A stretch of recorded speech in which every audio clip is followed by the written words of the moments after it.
agorafobia.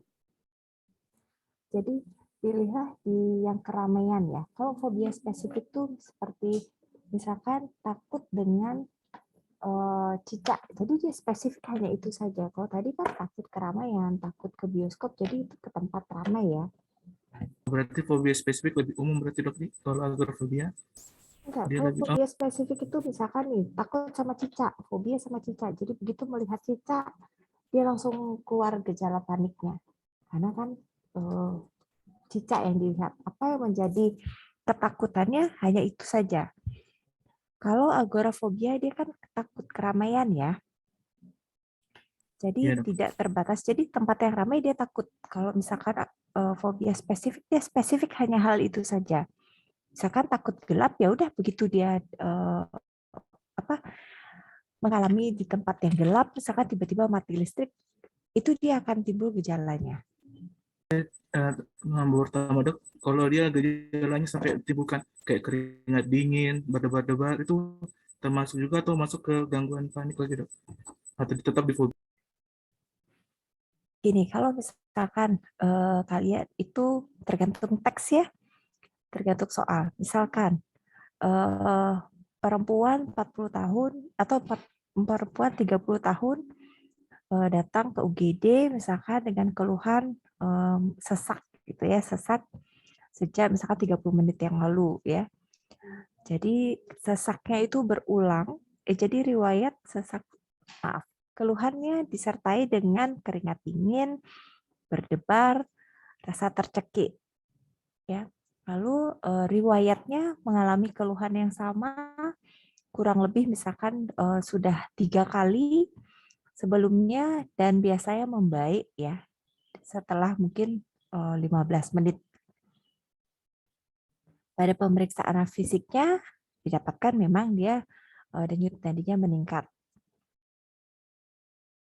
Apa diagnosisnya? Kalau seperti itu, dia lebih ke mana? Kira-kira kalau seperti itu gejalanya ke mana? Ke panik dok? Gangguan panik. Ya, ke gangguan panik. Jadi dia gejala panik itu, orang fobia pun dia memang gejalanya panik karena mengalami hal kejadian yang memang ditakuti ya. Kalau misalkan dia seorang perempuan datang ke poliklinik dengan keluhan berdebar ya, kalau untuk agorafobia datang ke poliklinik dengan keluhan berdebar sejak mungkin misalkan 1 jam yang lalu. Keluhan disertai berkeringat dingin, lalu nafas terasa berat. Pasien tidak pernah berani keluar rumah karena takut gejalanya timbul karena sudah berulang kali. Takut ke keramaian ya. Jadi kalau seperti itu berarti dia lebih mengarah ke agorafobia. Dia khas nih. Kalau panik ini tiba-tiba tanpa penyebab yang jelas, ya nggak harus keramaian, nggak harus ada misalkan situasi yang dia tadi gelap gitu, nggak harus ada gelap, nggak harus ada keramaian, tapi tiba-tiba aja dia timbul panik. Biasanya kalau panik itu membaik setelah 10-15 menit. Jadi bisa berulang seperti itu, membaik dengan sendirinya. Kalau agorafobia dia memang gejala yang timbul seperti panik, tapi agorafobia itu takut dengan keramaian. Jadi dia hanya pada keramaian saja kok, dia sampai takut ke tempat yang ramai. Karena dia dengan datang ke tempat yang ramai itu dia takut, dia gejalanya, gejala paniknya, gejala cemasnya itu timbul. Gitu. Bisa? Berarti ada faktor pemicunya dok untuk bedakan antara panik dengan fobia. Dengan fobia, Dengan dengan dengan fobia spesifik. agorafobia, iya. Dia ada, jadi dia sampai takut keramaian. Kalau panik itu tanpa sebab yang khas ya, tanpa sebabnya tiba-tiba timbul aja. Rasanya mau tercekik, ingin mati. Kok mau ingin mati? Mau mati, gitu ya.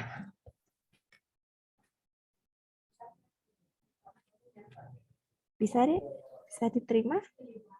Ya dok, bisa. Baik dok. Ya. Ada lagi? Iya dok, PKP dari Umi dok. Heeh. Penggema ya, Dik. Ada teman yang diajak bareng ya? Iya dok. Mohon maaf. Kalau ada teman yang diajak bareng, ini mungkin temannya ngecilin volumenya Ada dulu. dok. Izin bertanya dok, perbedaan Ya. nyeri somatisasi menetap dengan gangguan somatisasi dok yang ada juga nyerinya dok. Jadi mana membedakan? Karena kan biasa pada somatisasi juga dia dok merasakan nyeri-nyeri untuk membedakan dia dengan nyeri menetap. Seperti Dengan apa dok? somatisasi, dengan nyeri ya. Hanya nyeri. Kalau somatisasi itu kan dia lebih dari satu sistem ya. Kalau somatisasi itu ya. Misalkan dia ngeluh nyeri kepala, nyeri berdebar, nyeri ulu hati. Jadi keluhannya tuh banyak, lebih dari satu sistem. Kalau somatisasi. Kalau nyeri, berarti dia hanya nyeri di sana saja nyerinya. Lebih menonjol nyerinya. Kalau somatisasi dia banyak. Oh, bisa dia bilang, saya nyeri ulu hati, dia merasa dirinya mah, lalu merasa berdebar, merasa nyeri kepala. Jadi banyak ini ya, keluhannya. Kalau gangguan nyeri somatoform, nyerinya yang menonjol. Misalkan harusnya dia nyerinya cuman, kalau misalkan nyeri kepala gitu ya. Sebenarnya nyeri kepala tidak berat, tapi dia merasa lebih berat dari yang seharusnya dan itu menetap. Nyerinya lebih menonjol dan hanya nyeri saja dikeluhkan, tidak ada yang lain.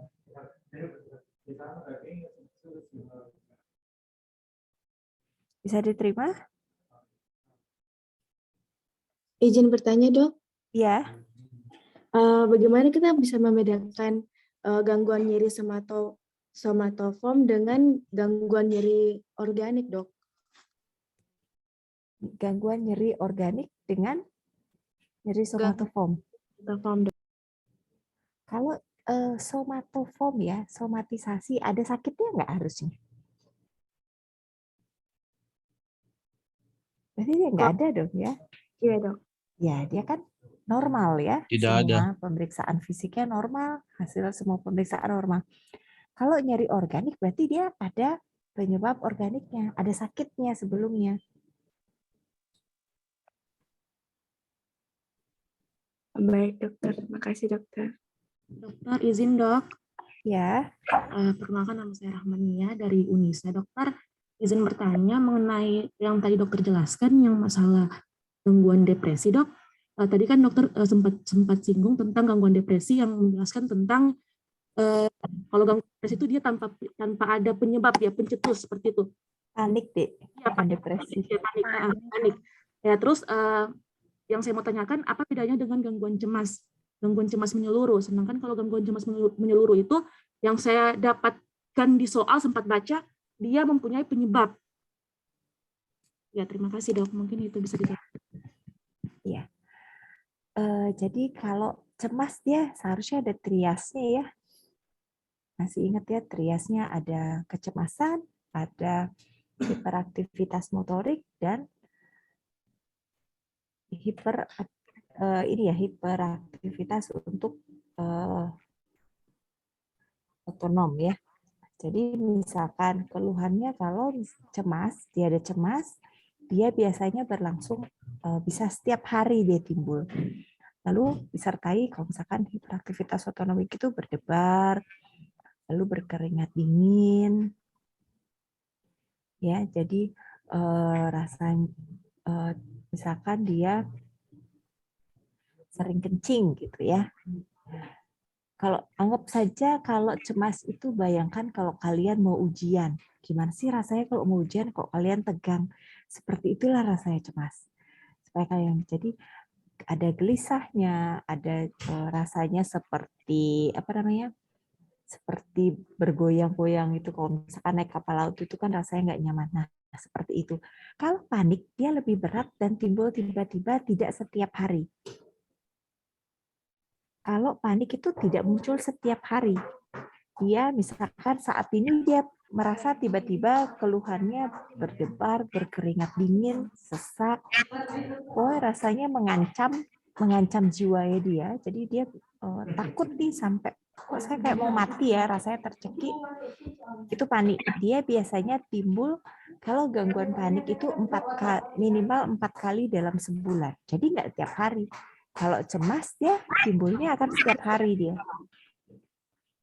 Berarti dok, ya, dok, berarti, dok, kalau gangguan cemas menyeluruh ini dia bisa bisa kita diagnosa kalau dia jangka waktu yang panjang, dok. Berarti kayak misalnya 6 bulan atau setahun.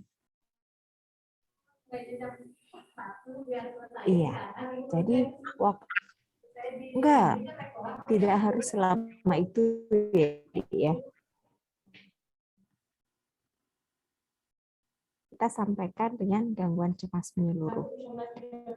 Kalau dia lebih dari 6 bulan atau sudah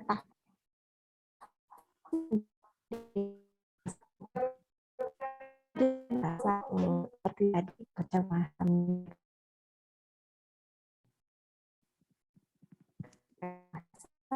lalu ada nyeri kepalanya, dia melakukan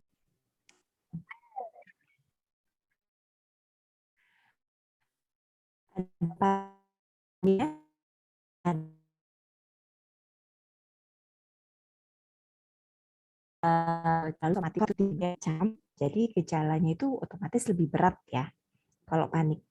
Lalu setelah itu ada gejala yang ringan yang berlangsung setiap hari seperti tadi yang saya sampaikan.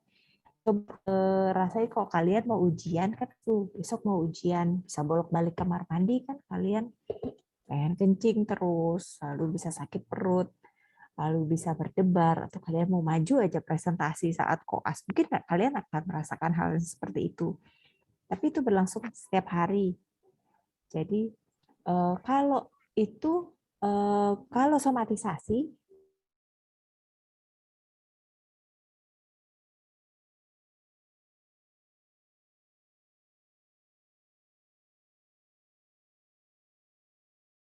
kalian cemasnya kan di sini berdebar yang terus-menerus sampai dia mungkin yakin menderita, takut dia yakin menderita sesuatu sampai dia melakukan semua pemeriksaan.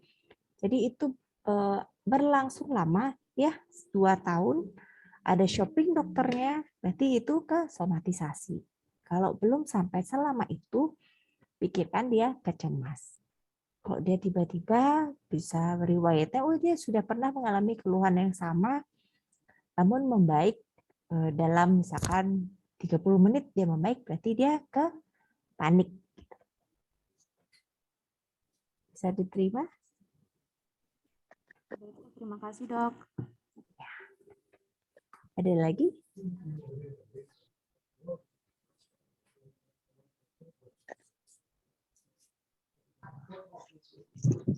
Selamat siang dokter, mohon izin bertanya. Iya. Nama saya Devi Sondra dari Universitas Cendrawasih. Izin bertanya dokter untuk membedakan dengan gangguan dismorfik dengan gangguan hipokondriasis itu bagaimana dokter? Dari gejala kepercayaannya itu. Terima kasih dok. Oke. Kalau gangguan hipokondrik itu kan ya dia satu golongan ya masih itu. Kalau hipokondrik dia misalkan merasa dirinya sakit, yakin dia hampir mengarah ke waham, tapi dia masih preokupasi. Misalkan dia yakin dia menderita tumor, misalkan di heparnya. Saya nyeri, ini nih hati saya kayak ada tumornya dok. Jadi dia sampai melakukan pemeriksaan lengkap, tapi hanya itu keluhannya menetap, berlangsung lama. Jadi hanya satu tuh aja keluhannya berlangsung lama dan dia yakin menderita penyakit tertentu. Itu di hipokondrik. Kalau body dysmorphic disorder dia merasa tidak sempurna gitu ya. Misalkan hidungnya kurang mancung, lalu atau merasa dirinya gemuk, selalu merasa dirinya gemuk, itu body dysmorphic. Merasa ada sesuatu yang tidak normal pada dirinya. Beda kalau hipokondrik dia yakin dia menderita suatu penyakit. Saya diterima deh. Izin dokter, Ya. jadi kalau hipokondriasis ini berarti dia mengalami ya dok atau tidak? Normal saja begitu dalam pemeriksaannya dok? Iya, pemeriksaannya normal. Oh, tapi menetap ya dok. Ya baik, Iya, terima kasih dokter. iya. Ada lagi? Izin bertanya, dokter. Ya, Nama saya Kumaya Ramadhani dari Universitas Cendrawasih. Seperti yang tadi dokter jelaskan tentang body dysmorphic disorder. Itu saya pernah dapat soal dok yang tentang terapi apa? Terapi non farmakologinya dokter. Itu saya bingung membedakan kognitif behavior terapi sama kognitif terapi. Itu seperti apa dokter? Seperti bagaimana untuk membedakan itu? Terima kasih dokter. ya. Kalau kognitif terapi berarti yang diperbaiki hanya pikirannya ya, hanya pola pikirnya saja. Kalau kognitif behavior berarti termasuk juga perilakunya. Jadi membedakannya kalau kognitif behavior terapi misalkan nih pada pasien cemas gitu ya.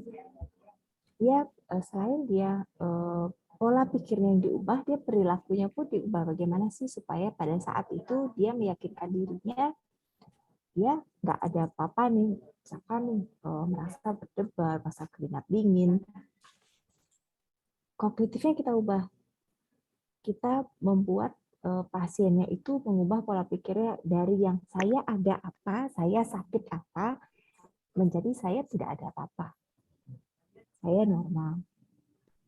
Jadi pada saat keluhan itu muncul, dia bisa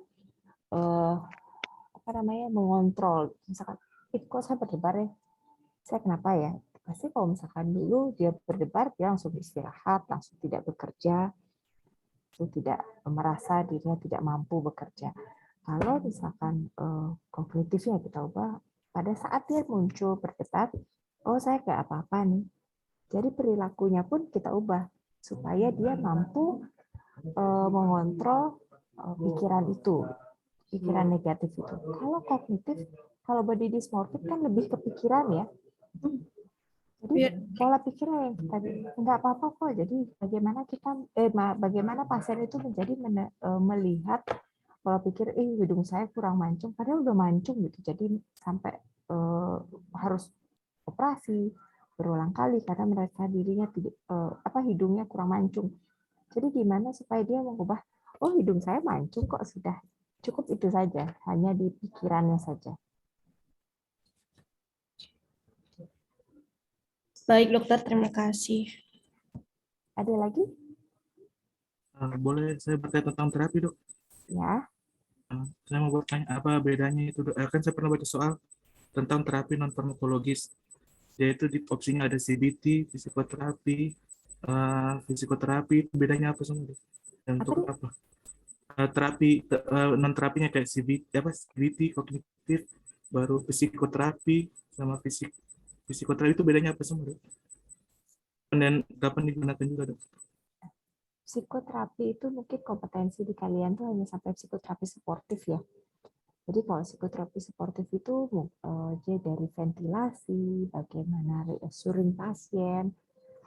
Itu misalkan ke psikoterapi itu yang simple suportif itu yang mensupport pasien gitu. Misalkan dia merasa tidak mampu, gimana supaya yakin dirinya mampu, seperti itu ya. Ininya mudahnya misalkan psikoterapi pasien itu pasiennya ngeluh ya, bercerita dengan kalian, itu ventilasi sudah salah satu aspek dari psikoterapi. Pasiennya menceritakan, kita dokternya menjadi pendengar yang baik, itu merupakan salah satu aspek psikoterapi, itu ventilasi. Kalau kognitif behavior, jadi bagaimana mengubah tadi pola pikir pasiennya itu dan perilaku pasiennya, itu CBT. Kalau kognitif hanya pikirannya saja, jadi dia tidak harus mengubah perilaku. CBT itu biasanya pada pasien cemas, pasien yang somatisasi, tapi kalau pada pasien yang hanya pikirannya yang salah nih, kalau pada jadi hanya merasa dirinya tidak tidak kurang sempurna gitu, hanya pikirannya saja.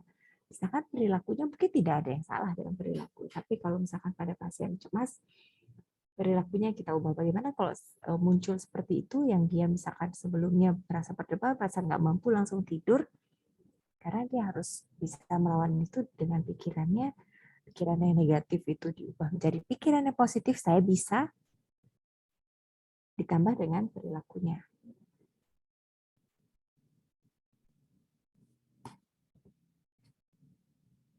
Bisa diterima, Dek? Ya, makasih dok. Ada lagi?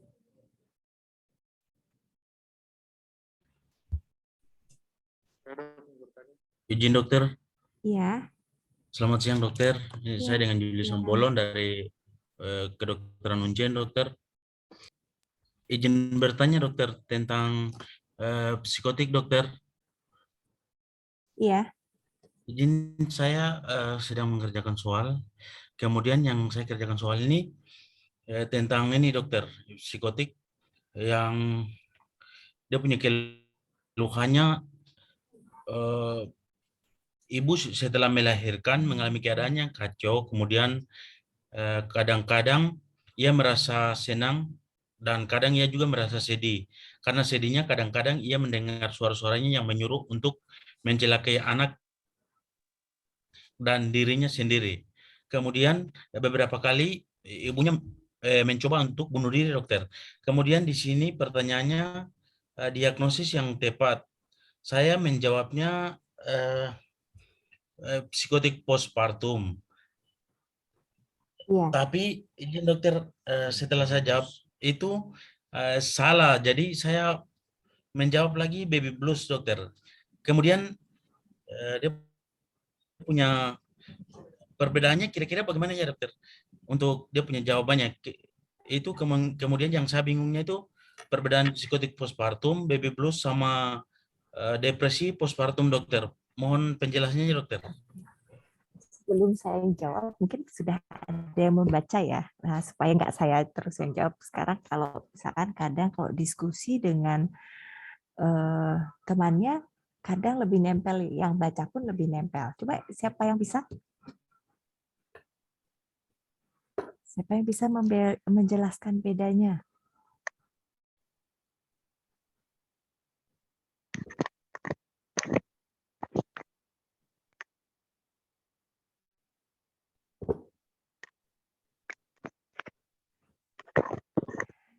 Ini, jadi lihat lagi, oke saya aja ya. Jadi lihat lagi waktunya. Baby blues itu segera setelah melahirkan. Lihat lagi, melahirkannya kapan? Kalau misalkan tadi pasti ada riwayatnya di sana tertera. Kalau misalkan riwayat baru melahirkan 2 hari yang lalu, berarti dia kemana? Baby blues ya. Kalau misalkan dia lebih lama lagi, dia tidak bisa kita bilang ke baby blues.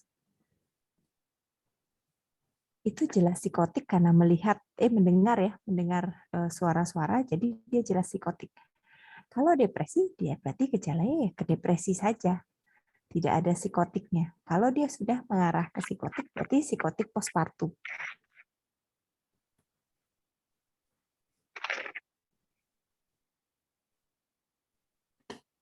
Siap dokter, terima kasih dokter. Iya. Ada lagi? Izin dokter, mohon ulang bertanya lagi dokter, untuk terapinya kira-kira bagaimana? Beda dengan psikotik sama depresi kan dokter? Untuk tiga bagian ini dokter? Obatnya? Siap dokter. Ya. Obatnya sebenarnya antipsikotik itu boleh diberikan tapi tidak memberikan ASI ya, ibunya. Jadi untuk obatnya boleh kalau misalkan pada psikotik postpartum itu diberikan antipsikotik. Antipsikotik boleh yang tipikal maupun atipikal. Misalkan haloperidol atau yang atipikal yang risperidon. Untuk dosisnya kalau haloperidol mulainya biasanya dari dosis kecil ya pada ibu, berarti misalkan dari 1,5 mg. Atau kalau risperidon 2 mg. Untuk yang baby blues, yang pertama adalah bukan obat ya selama dia ini, tapi suportif keluarganya dulu. Kalau benar-benar tidak mampu dari keluarga, baru diberikan dia antidepresan tanpa benzodiazepin. Antidepresan yang aman untuk depresi postpartum, untuk baby blues itu adalah golongan SSRI. Misalkan fluoxetine, sertralin, yang seperti itu.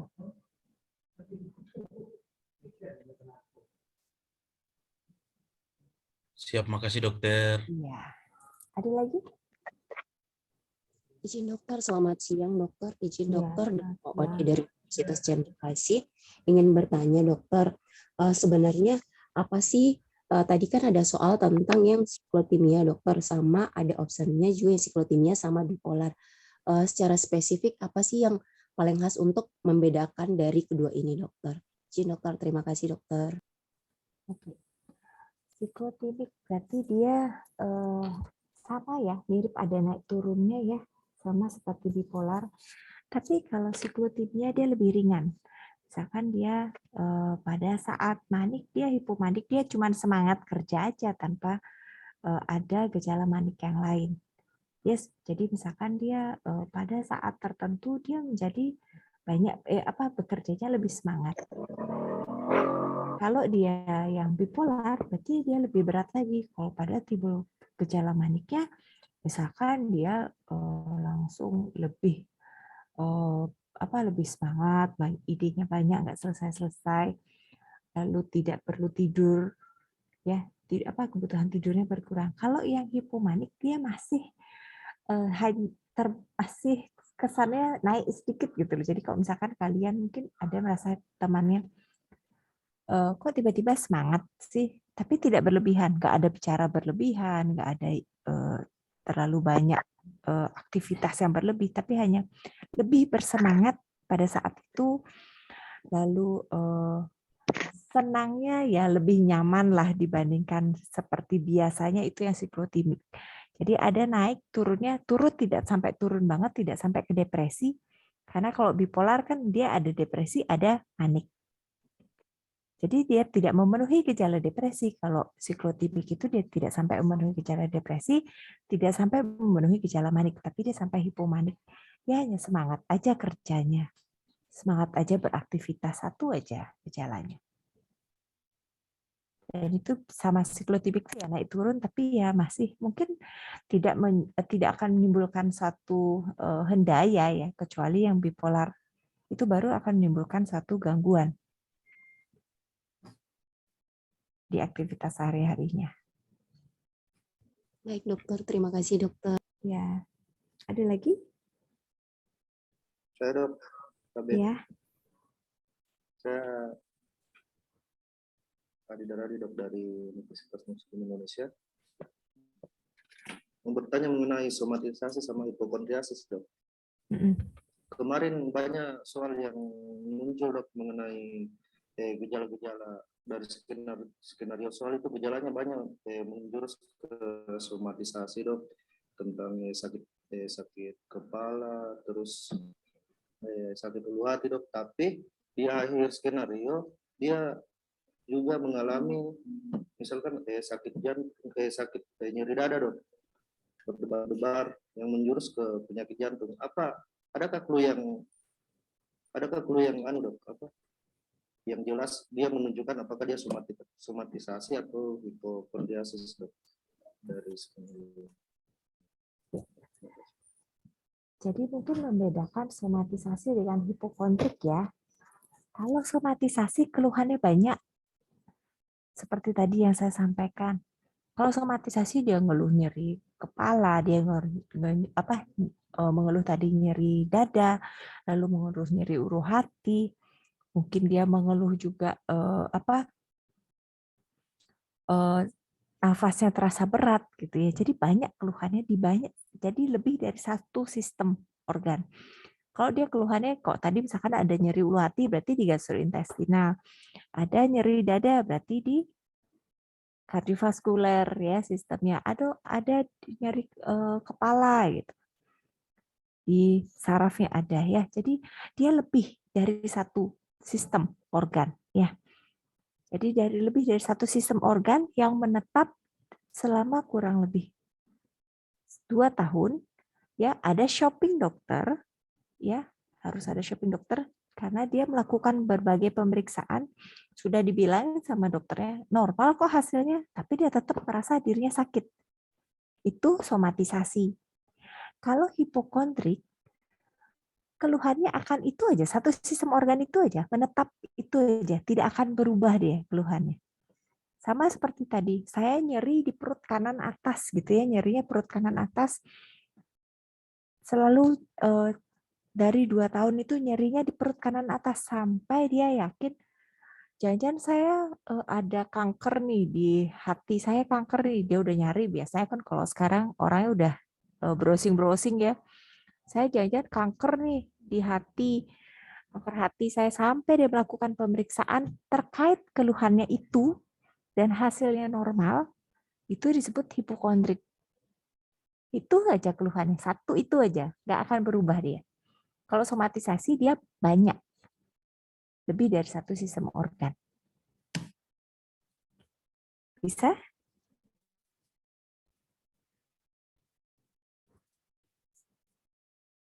Ada lagi?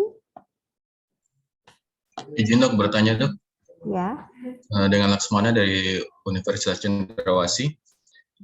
Untuk yang gangguan somatisasi dok, kan tadi dokter jelaskan itu kan selain muncul gejala multiple system organ itu kan durasinya 2 tahun. Kalau seandainya di bawah 2 tahun, apa itu bisa masuk kategori somatisasi atau kayak penyakit lain dokter? Terima kasih dok. Kalau kurang dari 2 tahun ya, dia ada shopping dokter. Ya, dia ada shopping dokter, lalu ada melakukan segala macam pemeriksaan dan hasilnya normal. Misalkan dia 1 tahun, bisa sudah disebutkan somatisasi.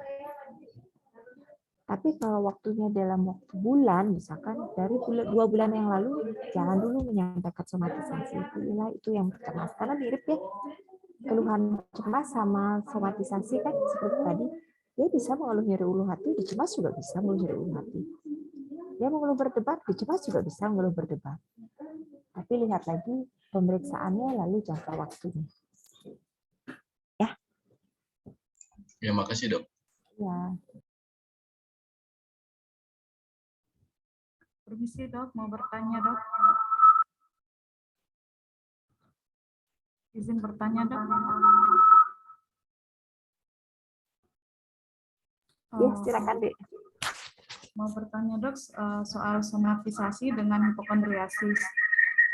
Saya pernah mendapatkan soal dok, dia keluhannya cuma satu, kalau tidak salah hanya nyeri kepala atau batuk dok, tetapi dia ada menyebutkan bahwa pernah berobat ke dokter beberapa bulan yang lalu dok, sebelum berobat saat ini dok.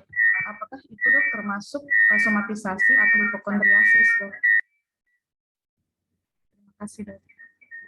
Maaf Dek, gimana Dek? Dari kapan ini ya keluhannya? Ya dok. Gimana Dek? Tadi karena bergema, jadi saya kurang mendengar dengan jelas.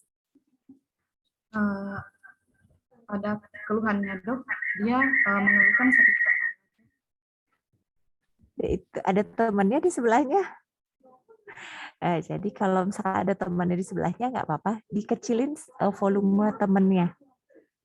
Karena adik lagi buka ini ya mikrofonnya ya. Jadi volume di temennya, volume zoom-nya dikecilin biar nggak mendengung.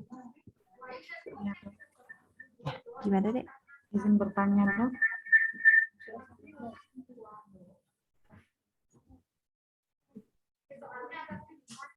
Saya pernah mendapat soal dok.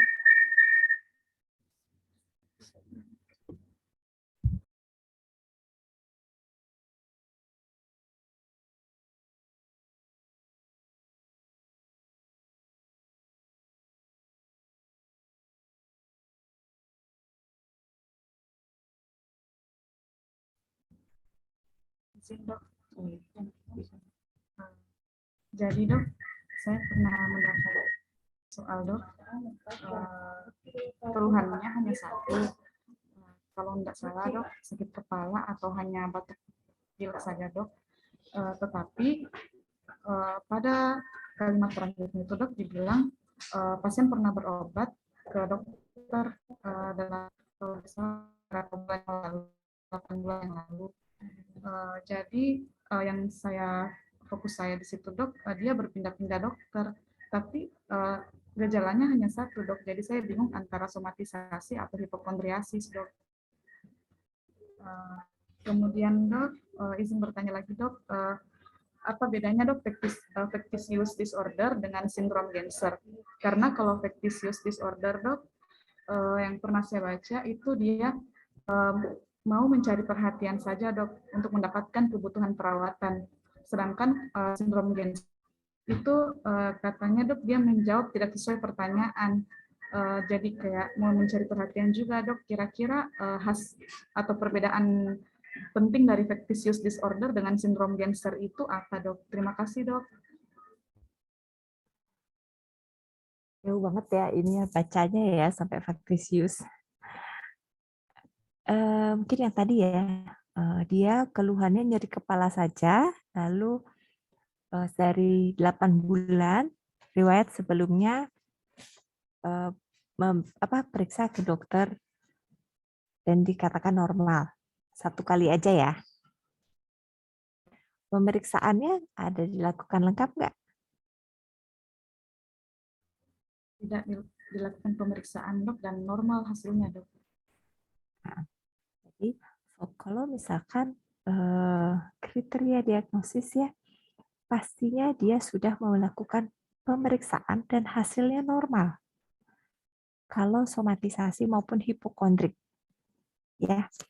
Kalau dia hanya nyeri kepala, mungkin ada yang ketinggalan itu sepertinya yang dibaca soalnya ya.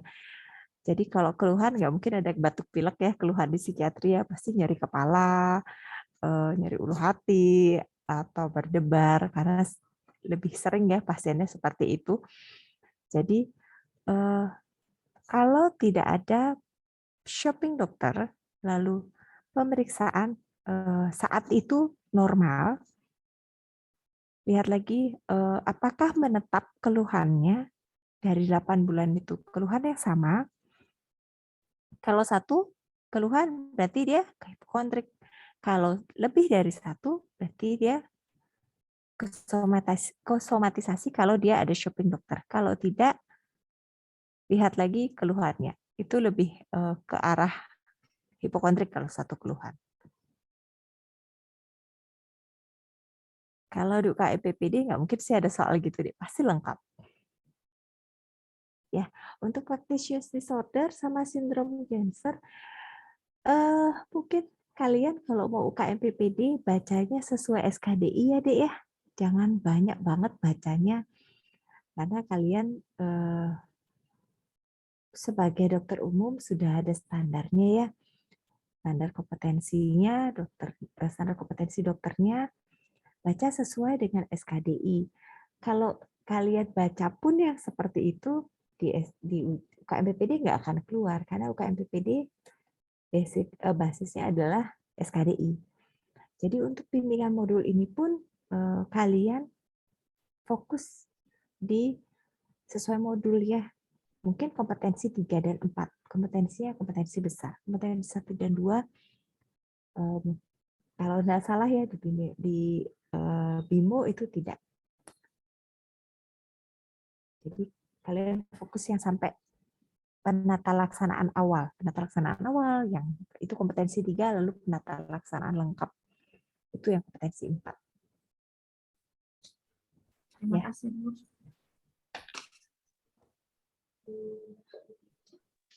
Ada lagi? Izin bertanya dok. Ya, silakan Dek. Dokter. Dokter mungkin ini masih seputaran gangguan somatisasi dan hipokondriasis. Di sini dokter yang ingin saya tanyakan apakah kedua ini harus dengan dokter shopping.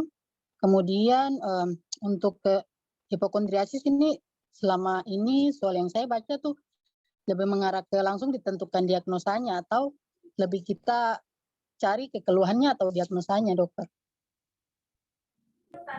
Diagnosisnya bagaimana maksudnya, Dek? Datang dengan keluhannya tuh tidak dikatakan keluhan tapi langsung dengan dia yakin bahwa dia tuh sakit kanker begitu dokter. Jadi kita lebih tekankannya ke keluhan atau langsung lihat keluhannya itu mengarah ke diagnosanya kan, bagaimana? Oh, Ya. gini. Jadi ini kuncinya kalau hipokondrik itu dia satu keluhan di satu sistem dan menetap. Jadi mungkin dia yakin menderita penyakit tertentu ya, tapi dia sedikit dia seperti mengarah ke waham, tapi dia belum sampai waham. Jadi fokus saja keluhan nih.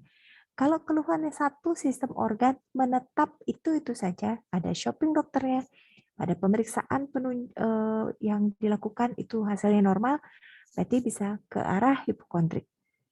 Jangan dilihat, oh dia udah ada diagnosisnya belum.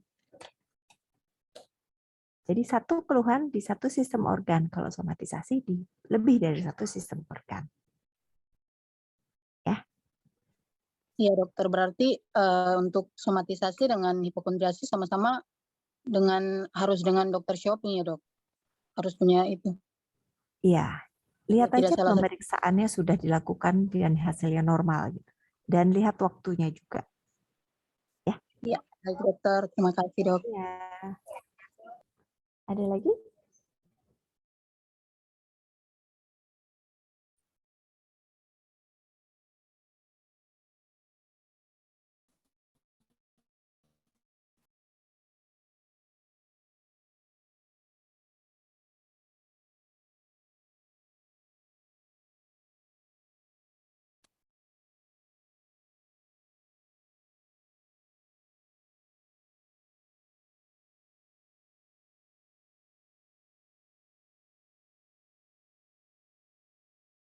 Ini kita bahas soal ya.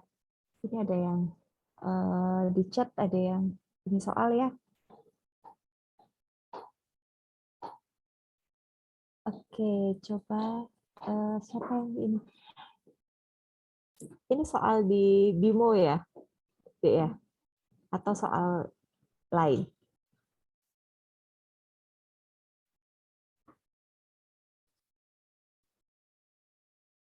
Ini ada laki-laki 37 tahun, datang ke poli bahwa ia sakit kanker usus. Diyakini karena sudah beberapa kali mengeluh bahwa berat badan menurun, perutnya diyakini bertambah besar. Sudah kerap kali ke dokter karena karena belum mau menerima jawaban dokter. Hasil lab dan penunjang lainnya dalam batas normal. Terapi non farmakologi. Oke, kalau dari diagnosisnya ini apa? Hipokondriasis. Oke, hipokondriasis. Untuk penata laksanaannya, ya, kalau untuk penata laksanaannya, yang farmakologis apa? Farmakologis fluoxetine 1 kali 20 ml. Dokter. Iya. Golongan SSRI. SSRI ya. Tadi ada juga yang disebutkan fluoxetine. Jadi itu salah satu golongan SSRI. 1 kali 20 mg. Boleh kalau misalkan nggak ada fluoxetine, apa yang bisa dipakai untuk SSRI? Sertralin 50. Sertralin 50. Jadi 1 kali 50 mg. Untuk terapi non farmakologis, ya ini kalian tidak, kalau saya lihat di soal ini terlalu dalam ya, ini tidak sesuai dengan kompetensi kalian. Jadi kalian kalau untuk terapi non farmakologis itu kalian sampai CBT dan psikoterapi suportif ini ya. Jadi di soal nggak mungkin keluar dengan seperti ini karena soal pasti sudah akan di review banyak kali ya. Soal apapun itu, baik ujian, baik tryout itu kan sudah di review berulang kali. Ini tidak sesuai dengan kompetensi kalian. Jadi kalau ini berarti terapi non farmakologisnya jadi CBT ya yang dipakai.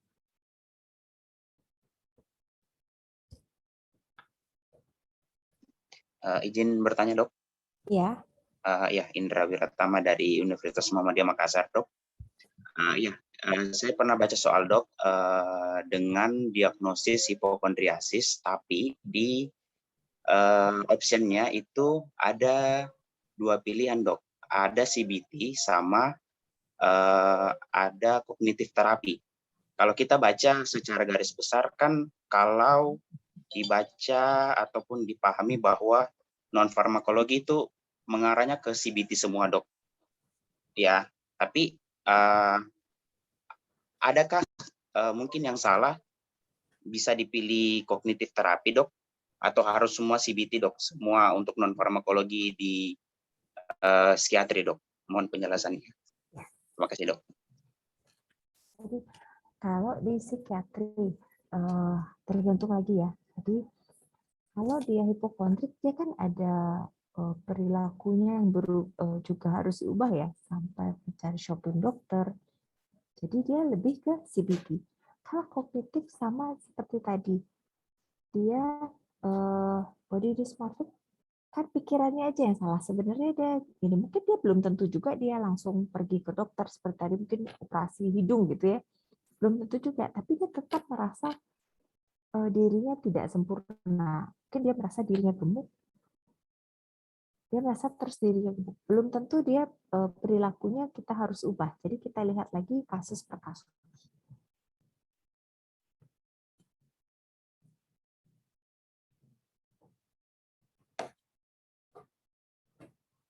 Bisa diterima?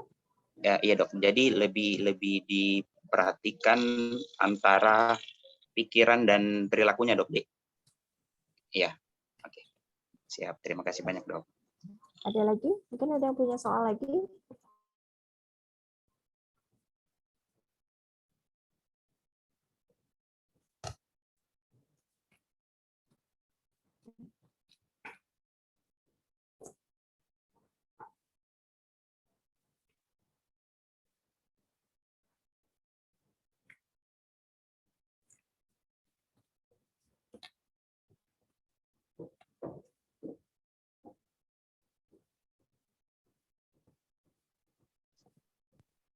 Izin bertanya dokter, Ya.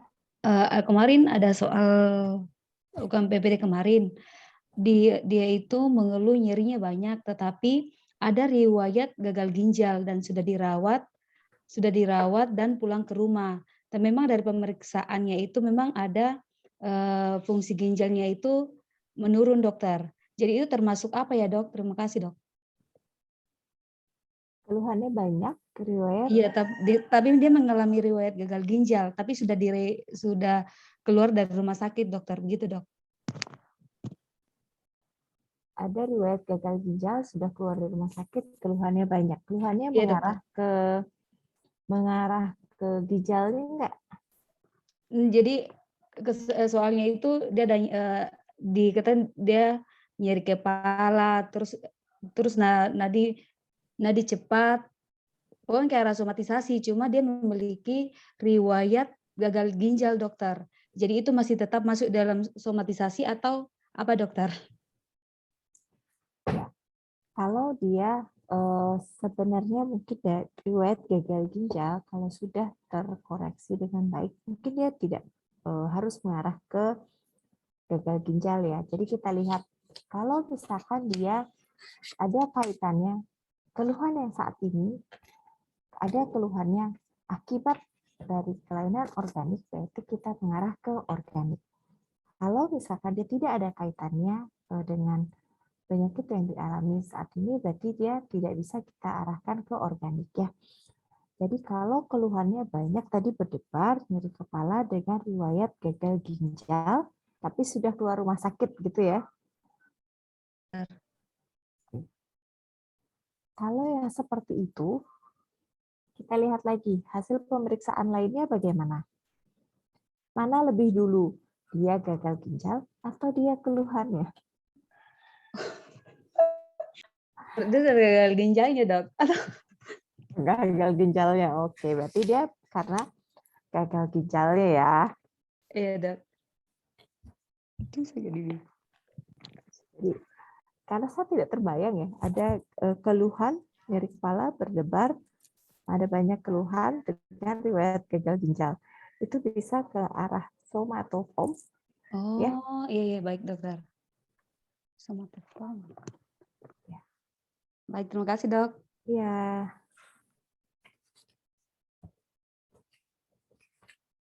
Ada lagi?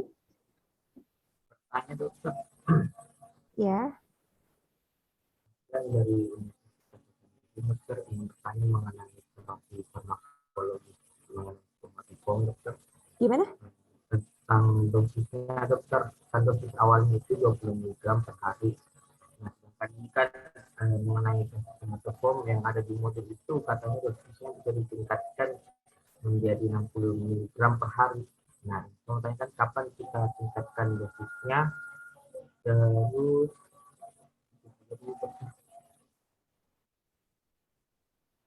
Gimana, Dek? Kapan ditingkatkan dosisnya, lalu?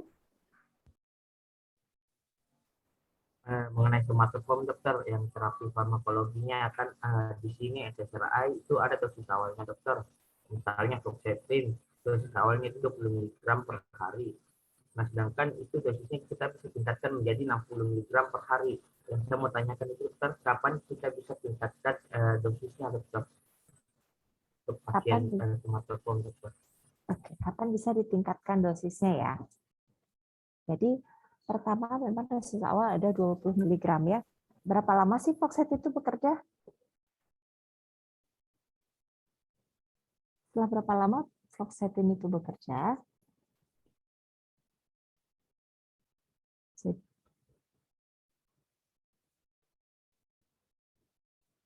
Fluoxetine itu bekerja biasanya setelah 7 hari pemakaiannya. Jadi tidak akan langsung bekerja setelah awal mengkonsumsi fluoxetine. Jadi kita evaluasi dulu 2 minggu ya. Jadi dia bekerja mulai baru hari ke-7 dia mulai bekerja. Setelah itu kita evaluasi lagi apakah keluhannya berkurang. Ya, kita evaluasi keluhan dari pasien, boleh mulai ditingkatkan kembali. Itu kan dosis maksimal ya 60 mg per hari.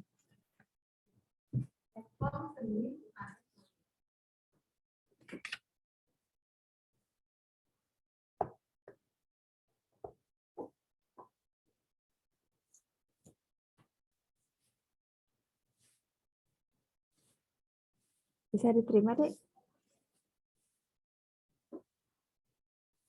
Iya dok, baik dok, terima kasih dok.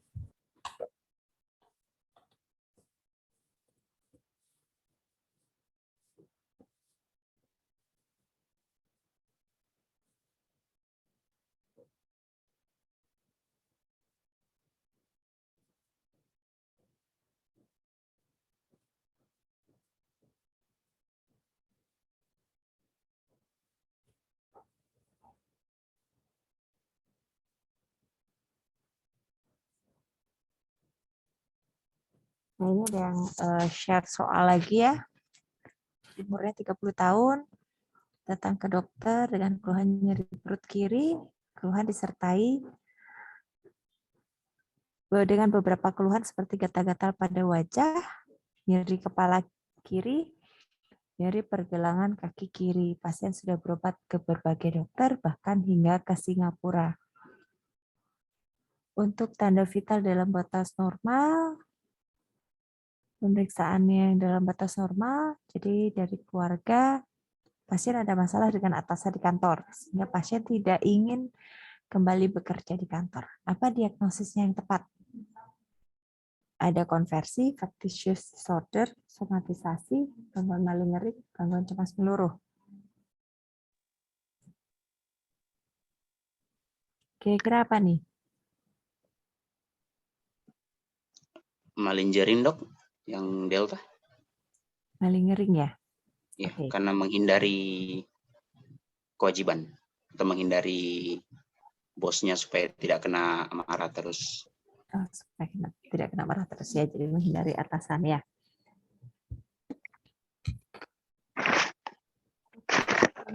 Ini keluhannya sebenarnya ini tidak lengkap ya soalnya. Kita lihat lagi sejaknya ya, sejaknya.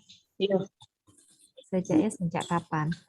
Jadi karena sudah ada pencetusnya ya, penyebabnya sudah ada, jadi dia sedang ada masalah dengan atasan di kantor sehingga tidak ingin kembali bekerja.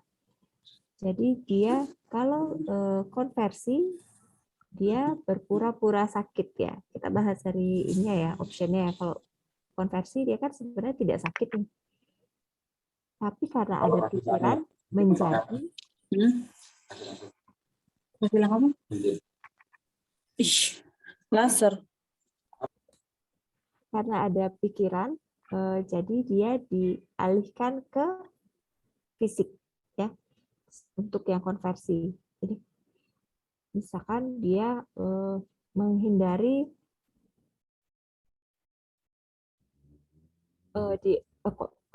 konversi, misalkan di sekolah dia menghindari hukuman, jadi dia melakukan konversi, dia pura-pura pingsan.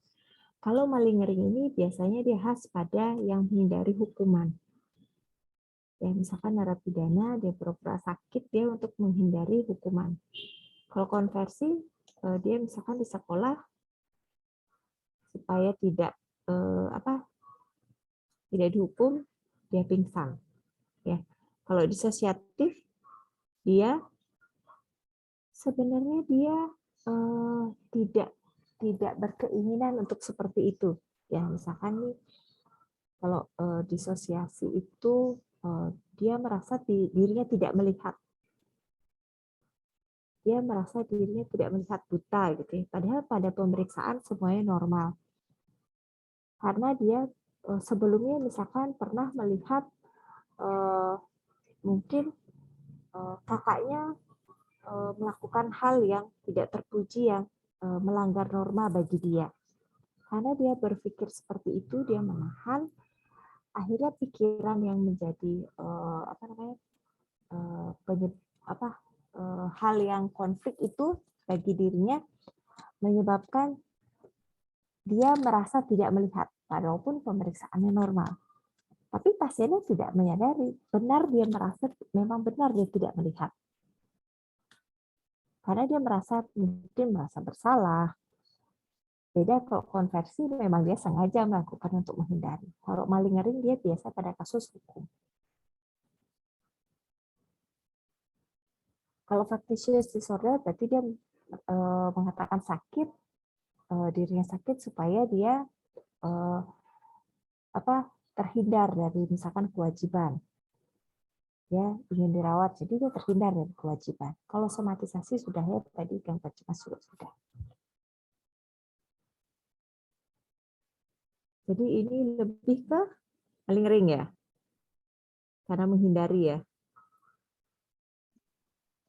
Ya, seperti itu kayaknya, Dok. Tapi kalau seumpama kita perhatikan dari soal awal sudah terpaku dengan banyaknya keluhan, pasti kalau cepat-cepat buru-buru pasti pilihnya somatisasi. Ya. Cuma karena ada option di bawahnya jelas, dia bilang menghindari, jadi mungkin mengarahnya ke malingering. Menurut saya begitu. Ya, jadi dia menghindari ya. Menghindari mungkin karena ada masalah, mungkin dia ada hukumannya atau apa, jadi dia menghindarinya dengan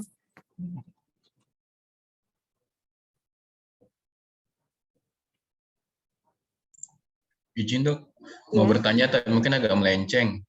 Ini berhubungan dengan yang soal yang barusan ini, itu kan dia kayak malingering dok, sedangkan di BIMO sendiri kan kita lebih membahas kayak somatoform itu kan somatisasi, hipokondri, konversi, dismorfik, dan gangguan nyeri. Apakah model soal ini akan keluar untuk ini dok, BIMO dok? Karena di sini opsinya sebenarnya ada somatisasi, tapi jawabannya beda dokter. Iya, jadi kalian fokus ke modul yang diberikan ya. Kalaupun saya kurang tahu ya bagaimana, soalnya saya nggak pernah lihat ya. Apakah nanti ada kompetensi lain di luar, misalkan di luar modul, yang penting itu adalah kompetensi yang besar. Tidak sampai ke kompetensi kecil. Kompetensi 3 dan 4. Kompetensinya pasti besar karena sampai penata laksanaan. Tapi apakah itu ada kompetensi lain di luar modul, saya kurang tahu. Ya. Ada lagi? Mungkin bisa ya kalian fokus ya untuk belajarnya lebih sesuai dengan SKDI, pilihlah kompetensi besar dan yang modul.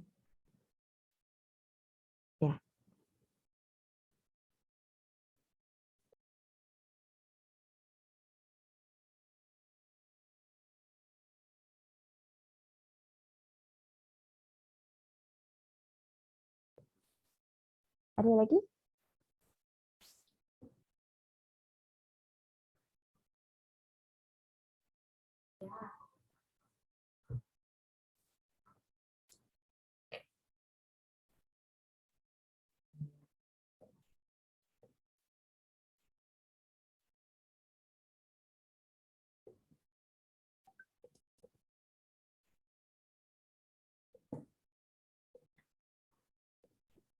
Ini saya share soal.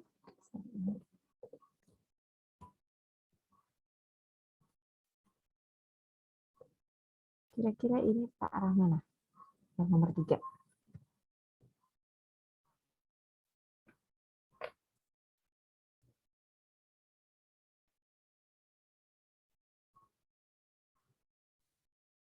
Gangguan obsesif kompulsif, OCD. OCD dok, yang alfa. Ini ke OCD ya. Clue-nya adalah berulang kali memeriksa. Ya. Sudah merasa tidak nyaman, tidak wajar, tapi tidak mampu melawan pikirannya.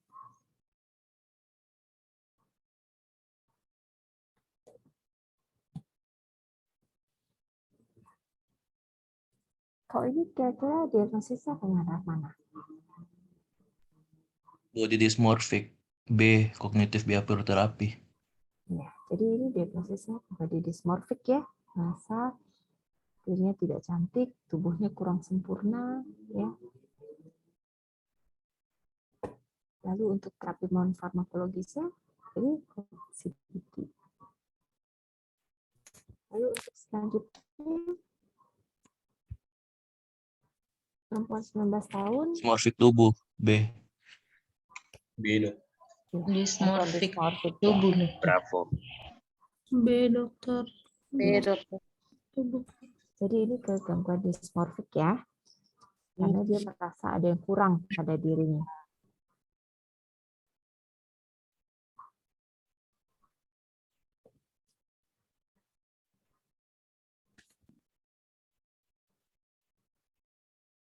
Somatisasi dok. Bravo. Jadi ini ada keluhannya jantung berdebar dari 1 tahun, disertai nyeri ulu hati, nyeri sendi, dan nyeri saat menstruasi. Ini fokusnya lebih ke nyeri ya. Keluhan lainnya, tapi dia ada di berbagai sistem organ. Ya, jadi ada nyeri sendinya, ada nyeri saat menstruasi, ada nyeri ulu hati. Sudah melakukan pemeriksaan ke dokter dan hasilnya dalam batas normal. Bahkan dia melakukan EKG. Jadi tidak ada masalah ya yang mendasari. Jadi dia lebih ke gangguan somatisasi. Lanjut ya soal berikutnya. Laki-laki 45 tahun nyeri ulu hati. Hipokondrik. Hipokondrik dok. Karena dia yakin menderita kanker lambung. Iya. Hipokondrik. Cuma 1 organ. Satu keluhannya menetap ya, itu aja. Dia sudah melakukan pemeriksaan fisik, melakukan berbagai pemeriksaan, dan dia yakin dirinya menderita sakit. Jadi di sini juga ada shopping dokter, jadi ada berpindah dokter, ada shopping dokter. Jadi dia lebih mengarah ke hipokondrik. Hipokondrik.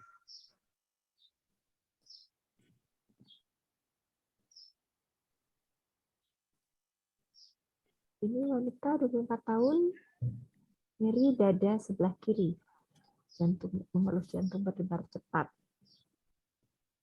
Tidak terdapat kelainan ya dari pemeriksaan. Jadi sebelumnya sudah beberapa kali datang ke beberapa dokter, namun didapatkan kondisi pasien normal. Hipokondriasis dok. Hipokondriasis dokter. Ini soalnya kurang lengkap ya. Gangguan panik.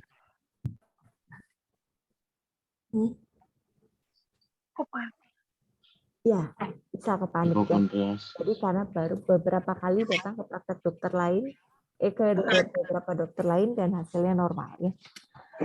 Kita lihat kalau misalkan dia keluhan nyeri dada sebelah kiri, misalkan sejak 1 jam yang lalu ya, mengeluhkan jantungnya berdebar cepat. Jadi pada pemeriksaan tidak didapatkan kelainan, sebelumnya beberapa kali didapatkan kondisi normal, dan keluhan membaik, misalkan seperti itu. Jadi dia lebih ke gangguan panik.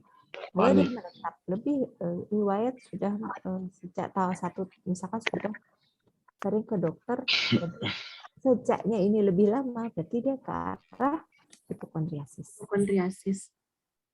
Ya, jadi sejaknya penentunya adalah onsetnya kapan.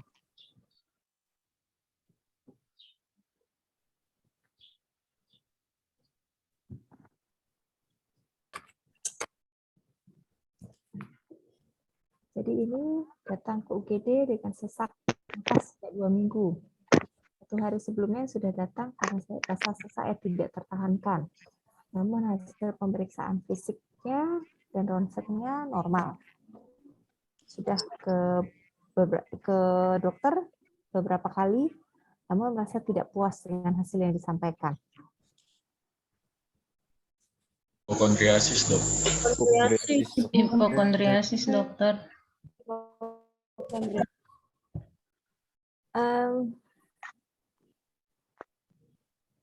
Somatisasi, gangguan Ini baru 2 minggu, Dek. gangguan cemas, dokter. Gangguan cemas. Keluhannya hanya 1 ya. Jadi ini karena saya soalnya saya diberikan ya. Ini jadi sebenarnya soal ini tidak mengarahkan sekali ya ke diagnosis ya. Kalian pasti bingung bacanya ya. Maunya milih yang mana. Jadi kita coba ya. Wanita berusia 28 tahun ke UGD dengan keluhan sesak nafas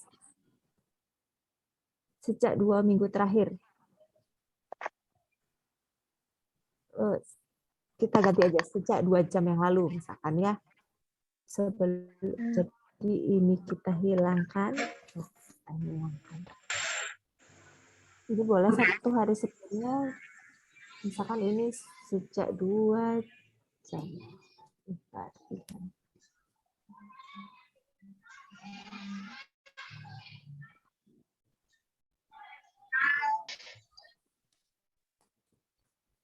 Kalau ini kita tambahkan dengan keluhan yang lain selain rasa sesak yang tidak tertahankan ya. Jadi misalkan dia merasa berdebar juga diiringi karena ada rasanya sesaknya itu, lalu diiringi dengan berkeringat dingin ya, karena dari 2 minggu walaupun dia sudah melakukan pemeriksaan yang lain, kita bilang itu gangguan cemas. Kalau misalkan di sini lebih lama lagi, dari 2 tahun yang lalu gitu ya, sudah berarti dia ke arah ke hipokondriasis karena keluhannya hanya sesak nafas.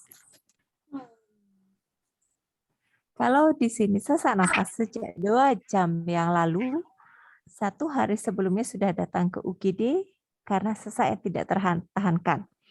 Dari hasil pemeriksaan fisik dan foto ronsen didapatkan dalam batas normal, di sini ini hilang, berarti dia ke arah, kalau di sini kita pakai 2 jam yang lalu, berarti dia ke arah panik. Ini kan baru 1 hari sebelumnya tidak tahankan, hasilnya normal, mungkin ditambahkan keluhannya membaik setelah misalkan 2 jam. Jadi dia mengarah ke panik, dengan ini dihilangkan.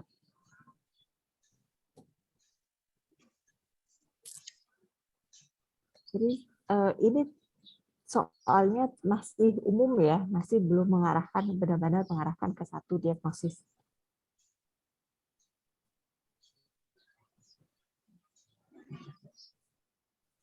Izin dok, tapi kalau clue-nya pasien juga sudah beberapa kali datang berobat ke dokter, itu berarti sudah lama itu? Atau kalau dari soal yang sekarang ini dokter? Iya, clue-nya beberapa kali datang berobat ke dokter karena ini dari 2 minggu. Bisa saja dalam 2 minggu itu beberapa kali berobat ke dokter karena 1 hari sebelumnya dia ke UGD. Ya, mungkin bisa ditambahkan misalkan ada riwayat gitu dari 1 tahun yang lalu mengalami keluhan yang sama, berobat ini bisa.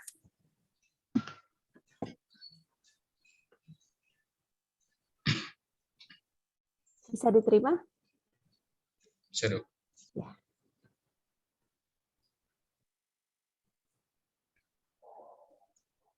Kalau yang ini? Agorafobia. Agorafobia. Agorafobia. Agorafobia. Jadi Fobia ramai. di sini cemas setiap kali menggunakan alat transportasi publik atau berada di tengah keramaian.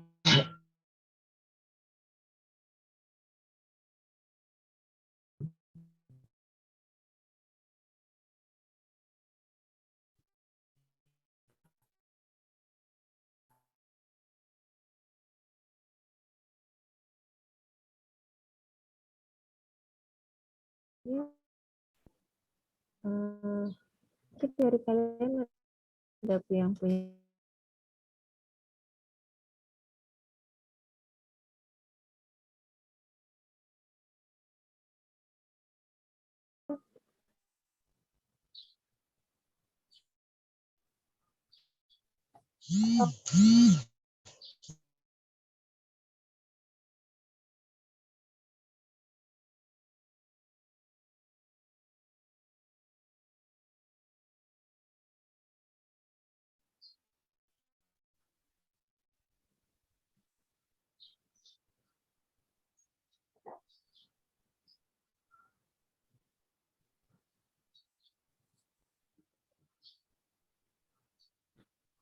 mungkin masih ada yang mau ditanyakan lagi? Atau sudah bisa menjawab nantinya untuk UKM PPD?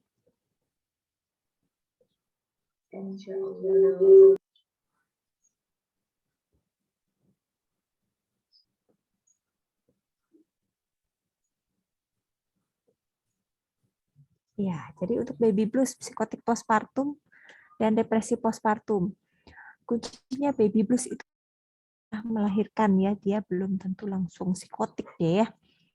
Dia bisa gejalanya depresi, bisa gejalanya dia bisa sampai pada baby blues, bisa sampai bunuh diri ya. Jadi memang gejalanya lebih mengarah ke depresi dan segera setelah melahirkan. Mungkin sampai seminggu dia bisa dibilang baby blues.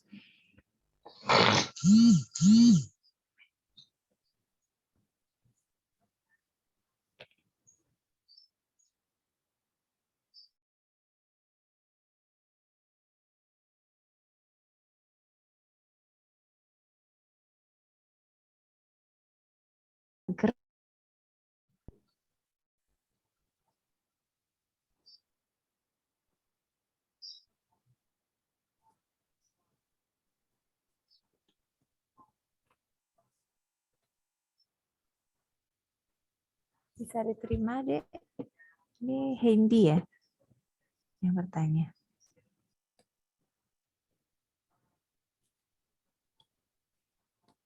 Oke, masih ada yang ditanyakan lagi?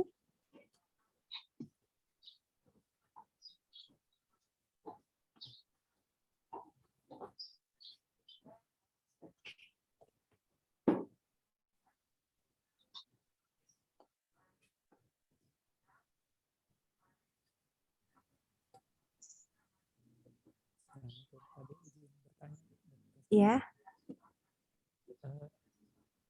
Ada dua pertanyaan, Bang. Pertama, apa benar yang kami baca kalau ada beban jiwa pasien yang berlebih itu bisa menimbulkan penyakit muncul di Gimana, Dek? tubuhnya? Dr. DJ Susanto bilang bila pasien mengalami beban jiwa yang berlebih dan tidak bisa ditampung lagi, maka akan manifestasi ke permukaan tubuhnya rasa sakit. Terus yang kedua, Dok, sindrom baby blues ini sampai berapa lama? Berapa baru kita terapi?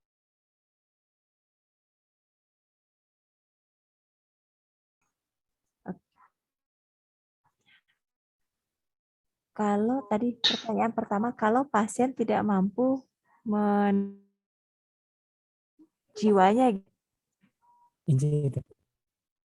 gitu ya. Ya. Sebenarnya kalau kita di ini tuh kan kita ada fisik, ada psikis ya. Semua sebenarnya saling berhubungan ya.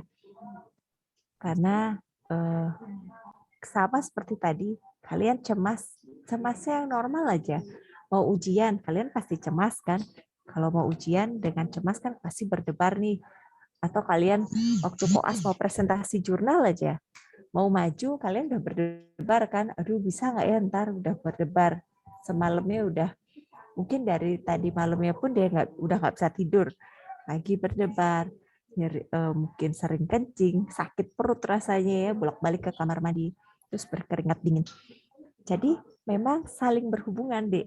Bukan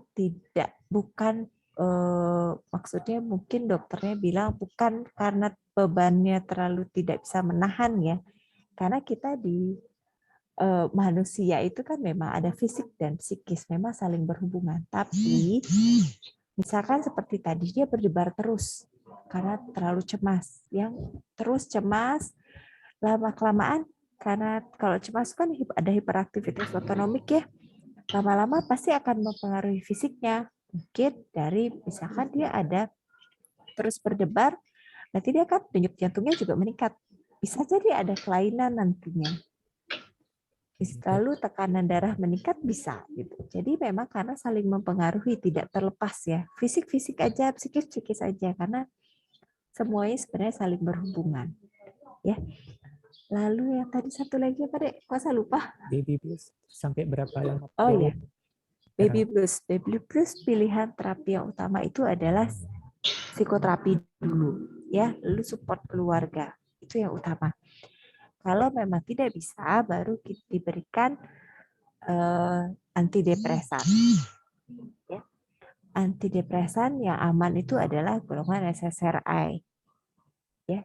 Nanti setelah diberikan SSRI, jadi tetap dievaluasi dulu berapa lama itu, apakah harus 1 bulan berhenti? Belum tentu, karena balik lagi ke kasusnya masing-masing. Ya, jadi ada yang mungkin setelah hanya psikoterapi suportif saja ternyata langsung membaik, berarti tanpa farmakologis. Karena baby blues itu biasanya kan ketidaksiapan ya, ketidaksiapan seorang perempuan menjadi misalkan ibu. Mungkin dari sebelumnya dia sudah sebelum melahirkan pun dia sudah cemas sebelumnya. Jadi pada saat setelah melahirkan, ada anak nih, saya merasa tidak mampu merawat, merasa khawatir, apakah saya mampu nggak merawat bayi ini malam bangun. Jadi itu sebenarnya karena ketidaksiapan seorang ibu. Jadi yang pertama adalah psikoterapi suportif dulu.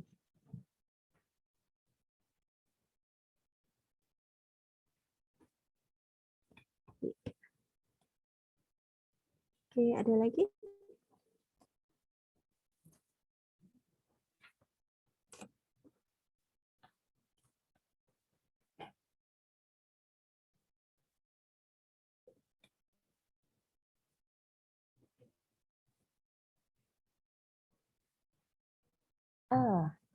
Obat SSRI paling aman untuk ibu hamil. SSRI itu aman, boleh fluoxetine, boleh sertralin, aman dia.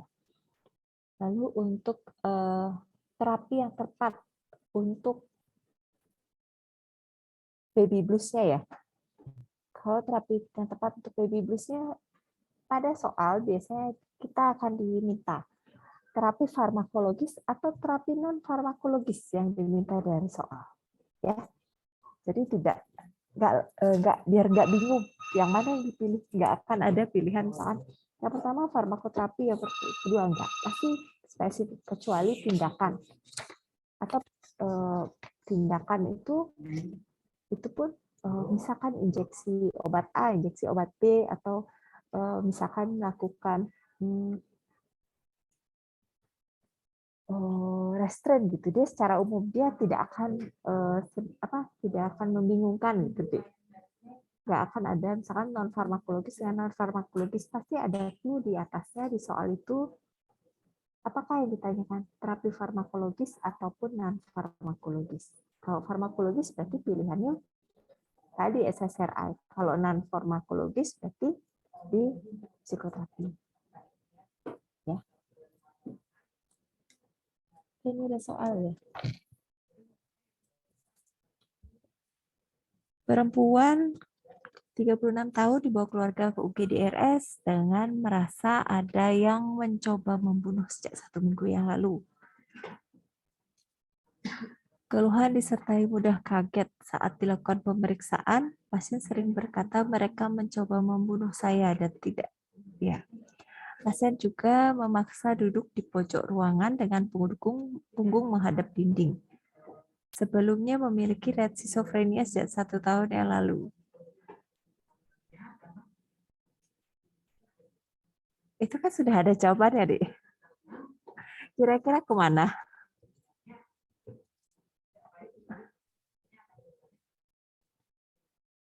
Skizofrenia paranoid kah dia? Paranoid, Dok. Diagnosisnya skizofrenia paranoid. Lalu untuk gejalanya yang ditanya.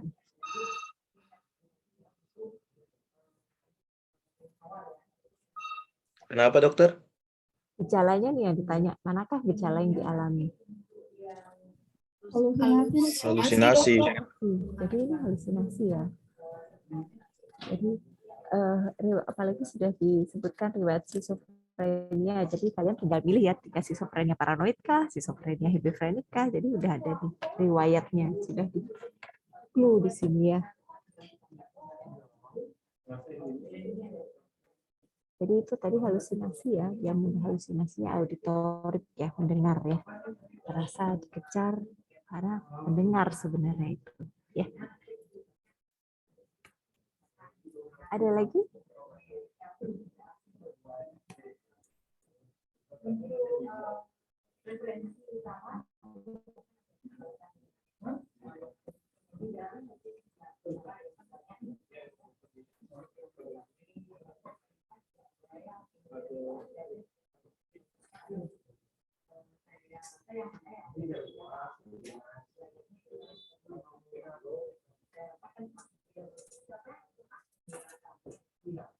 Sudah? Atau masih ada yang ditanyakan lagi?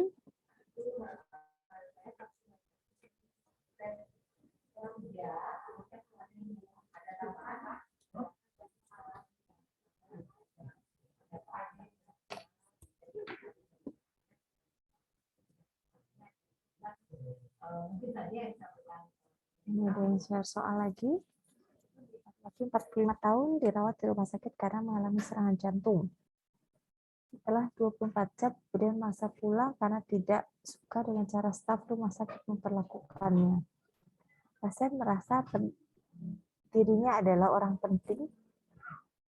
Jadi saat diagnosis oleh dokter, pasien sangat eksploitatif dan menyatakan iri dengan jam tangan yang dimiliki psikiater yang dinilainya mahal. Pada status mental lain tidak ditemukan adanya abnormalitas. Oh, apakah kemungkinan jenis gangguan kepribadian pasien? Kepribadian narsistik. C. Narsis, Dok. Narsistik, dokter. Ya, ini jadi gangguan kepribadian narsisistik ya. Dia selalu, pokoknya dirinya aja deh yang berpusat gitu. Dirinya yang harus selalu diutamakan, harus selalu diperhatikan ya. Jadi itu narsisistik.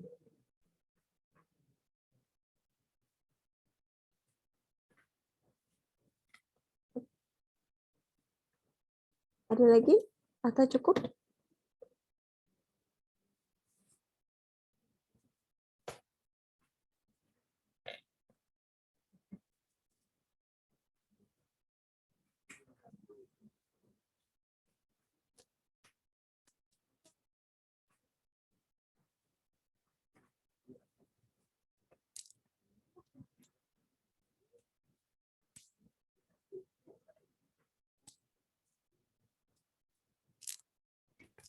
Dokter mau tanya. Ya. Ini soal BIMO, tapi saya baca saja ya dokter. Ya. Jadi ada seorang laki-laki berusia 30 tahun diantar keluarganya ke poliklinik dengan keluhan pasien merasa yakin bahwa siaran di televisi mengatakan bahwa pasien yang menyebabkan gempa. Pasien memiliki riwayat gangguan psikotik kronis. Apakah gejala yang menggambarkan pikiran pasien. Yang A ada talk broadcasting, terus ada yang kedua ada yang B obsesi, C ekolalia, D nihilisme, yang E magical thinking. Apa dok ini? Dari yang lain apa jawabannya? Magical thinking. Magical thinking. Magical thinking. Thought of broadcasting. Broadcasting. Iya, thought of broadcasting. Ya, jadi dia merasa tadi apa TV-nya gimana sih tadi TV-nya merasa siaran, dia siaran televisi mengatakan bahwa pasien yang menyebabkan gempa. Ya. Jadi thought of broadcasting ya. Oke, makasih dokter. Ya. Ada lagi?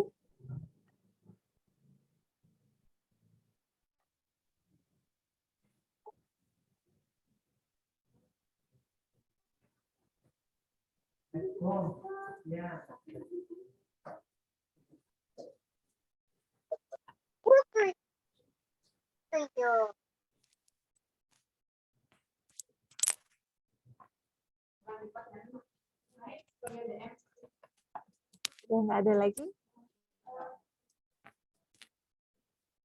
Kalau sudah tidak ada lagi, mungkin cukup ya untuk bimbingan hari ini. Silahkan membaca kembali. Semoga nanti UKM kalian lancar ya. Jadi kalian bisa berhasil lanjut videonya. Amin. Makasih dok. Amin. Terima kasih dok. Makasih dokter. Terima kasih dok. Terima kasih dokter. Terima kasih banyak dokter. Terima kasih dokter. Terima kasih dokter. Untuk semua